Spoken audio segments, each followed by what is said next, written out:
Bonjour, le défi d'aujourd'hui se réalise à nouveau dans Canva. Donc, on va explorer un deuxième générateur d'images qui est présent dans Canva. Donc, on vous a présenté préalablement IA Canva et la génération d'images ici. Donc, directement dans le menu d'accueil, en fait, de Canva. Donc, cette fois-ci, je vais vous présenter un générateur d'images qui est présent dans une création. Donc, quand on est dans le menu création, donc la barre d'outils à gauche va changer. Donc là, j'ouvre une présentation pour l'activité et vous voyez que mon menu éléments, là, il est dans ma barre de gauche a changé et mon menu éléments, il est présent. Donc là, je suis dans ma création. Quand je vais ajouter un élément à ma création, c'est ici que je recherche. Donc, ici, on pourrait chercher cloche et là, j'ai des images, des photos, de la musique, etc. Donc, c'est ici que dans cette même boîte-là, vous allez coller le texte que je vous ai partagé. Et ensuite, au lieu de cliquer sur Envoyer, vous allez cliquer sur Générer des images.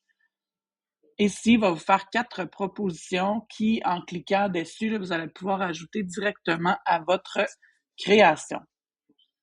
Donc, voici les 4 images proposées. Donc, on a le choix, on clique dessus et elles s'ajoutent directement à notre création. Donc, on a quelques versions différentes.